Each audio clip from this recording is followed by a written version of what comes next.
সম্মান করি।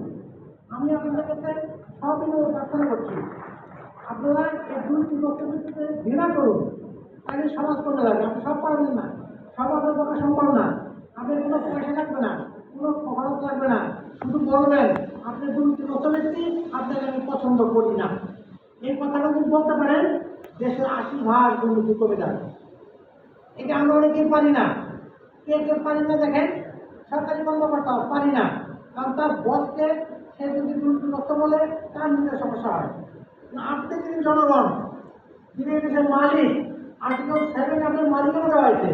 বিশ্বের কোনো দেশে জনগণকে মালিকানা দেওয়া হয়নি, আপনাকে মালিকানা দেওয়া হয়েছে, আপনি মালিক। আপনি বলতে পারবেন যে তুমি আমার সেবাদাতা, তোমার কাজ আমার সেবা দেওয়া, তুমি দুর্নীতিগ্রস্ত।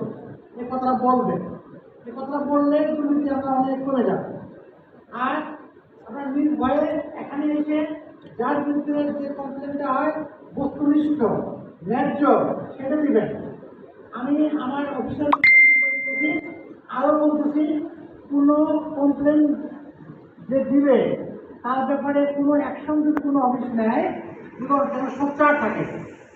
কোনো অভিযোগকারীকে অন্যায়ভাবে কোনো অফিস হিসাব আছেন, বিভিন্ন অফিসের কর্মকর্তারা আসেন, সবাইকে অনুরোধ করবো যিনি অভিযোগ দিবেন যুবকের কাছে তাকে যেন সম্মান করা হয়, তাকে যেন হ্যারাস করা না হয়।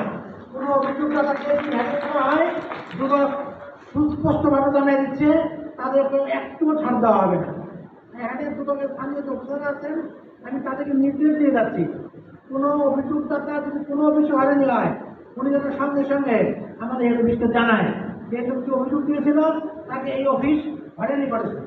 তাহলে অভিযোগদাতা অভিযোগ দিতে সাহস পাবেন, বাংলাদেশের প্রভাবশালী হওয়া যায়। আপনি বলেন যে তুমি প্রভাবশালী, তাহলে কখনো না কখনো সময় তুমি দুর্নীতি করেছো, দুর্নীতি করেছো বলে তুমি এই পর্যায়ে আসছো, এই কথা তুমি বলেন। তার বিরুদ্ধে যদি অভিযোগ দেয় সে নিশ্চয়ই নিরীহ মানুষ, সে ভয় পায়। আমি দুর্নীতি অফিসের কর্মকর্তাদের বলে যাচ্ছি যে অভিযোগ দিল তাদেরকে একটু খোঁজ খবর নেবেন, তাদেরকে প্রোটেকশন দেবেন, কোনো সমস্যা হলে আপনি অফিসকে জানাবেন। তবে যিনি অভিযোগ দিবেন উনি যেন সত্যিকার অর্থে কোনো অফিস থেকে ক্ষতিগ্রস্ত হন, কোনো অফিসের শাখা থেকে কষ্ট পান, সেরকম লোকজন করতে দেবেন। কোনো ব্যক্তির বিরুদ্ধে তমুক খারাপ তাদের না হয়। আমি শাখা পাওয়ার হকদার, আমার এই পাওয়ার অধিকার আছে, কিন্তু দিচ্ছে না। এখন দেখা গেল সেবা পাইতে চান অবৈধভাবে, যেটা আপনার হক জানে না, সেটা আপনার অফিস দেয় না, তার বিরুদ্ধে আপনি কমপ্লেন কেন দেবেন? সেই কমপ্লেন দুদক গ্রহণ করবে না। আপনাকে জানতে হবে আপনি কি পান, আপনার অধিকার কি। দেখা যাচ্ছে এই জমিটা সে একসময় কিনেছে, কিন্তু আমি অনেক সময় দেখেছি এই জমি তাদের খাজনা নাই, তাদের নির্দেশন নাই, তার খাজনা খালি ক্লিয়ার থাকতে হবে, থাকে না। তখন সেটা অফিস তাকে তার বেনিফিট দিতে চায় না, তখন মানুষ ক্ষুব্ধ হবে না। আপনি বৈধ অধিকার সর্ব হচ্ছে সেখানে দুদক অবশ্যই চেষ্টা করছে। আপনারা যারা এখানে কমপ্লেক্সে আসছেন তাদেরকে আমি স্বাগত জানাই, সঠিকভাবে আপনি কথাগুলো বলেন। আমার বিশ্বাস আমরা এখনই তার কী কষ্ট কী সমস্যা তা প্রতিকার করতে পারবো। সব কিছুই 1 ঘন্টায় পারবো না, অনেকগুলো ক্ষেত্রে 3 দিন 5 দিন 7 দিন 15 দিন লাগবে। ওই কোনো সময় আমরা দিয়ে করবে, তার সরকারি দায়িত্ব এই কমিশন কাজটি করলেও তার ফলো আপ করা।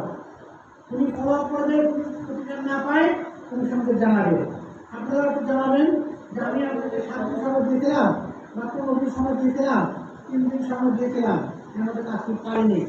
এখানেই আপনি সমস্ত আছেন এবং তারা এখনই বলবেন অনেকগুলো কাজ আয়োজিত হয়ে যাবে, অনেকগুলো কাজ আগামী চালু হবে, কিছু চাকরি আসবে। এই সময়ের মধ্যে আপনার প্রতি পান। আপনারা অনেক সময় বলেন যে ঘন ঘন কেন হয় না, ঘন ঘন হওয়ার সুযোগ নাই, আমি বিভিন্ন জায়গায় দেখেছি। আপনারা জানবেন 64 ডিস্ট্রিক্ট গণশুনানি করতে পারি 3 জন কমিশনার 1 জন সচিব, 4 জন, 4 জনের ভাগে 64 ডিস্ট্রিক্ট করতে 5 বছর 7 বছর করেও। যদি আপনি কোনো কমপ্লেন থাকে আপনারা আমাদের অফিসে এসে কমপ্লেন দিবেন। কমপ্লেন দিবেন যার অবৈধ ইনকাম, নন সোশ্যাল ইনকামের যে প্রপার্টি বেশি তার ভিতরে কমপ্লেন দিবেন। ইনকাম থাকলে কমপ্লেন দিবেন না, বৈধ ইনকাম তা হক হালাল, অবৈধ ইনকামটি হারাম। অবৈধ ইনকামের বিরুদ্ধে দূরে রাখবেন, বৈধ ইনকামের বিরুদ্ধে শত্রুতা বসত অটুট কমপ্লেন করবেন না।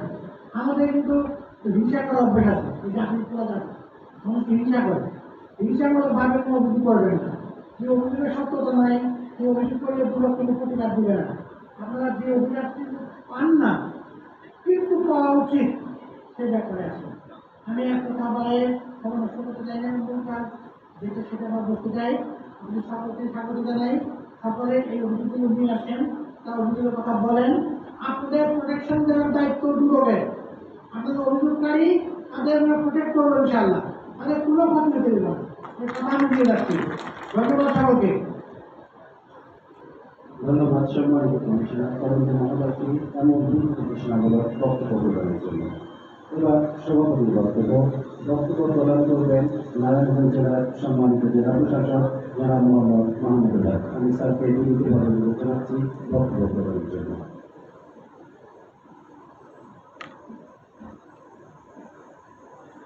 দুর্নীতি দমন কমিশন কর্তৃক আয়োজিত দুর্নীতি দমন কমিশনের কমিশনার তদন্ত জনগণের বিরোধী হক উপস্থিত রয়েছেন দুর্নীতি দমন কমিশনের মহাপরিচালক জনাব মোহাম্মদ আখতার হোসেন, উপস্থিত রয়েছেন জেলা পুলিশ সুপার জনাব গোলাম মুস্তফা রাসেল পিপিএম বা, উপস্থিত রয়েছেন মোহাম্মদ মাজার হোসেন মাজুন, সভাপতি জেলা দুর্নীতি প্রতিরোধ কমিটি, উপস্থিত রয়েছেন দুর্নীতি দমন কমিশনের পরিচালক মোহাম্মদ মোর্শেদ আলম এবং আমার সঙ্গে উপস্থিত বিভিন্ন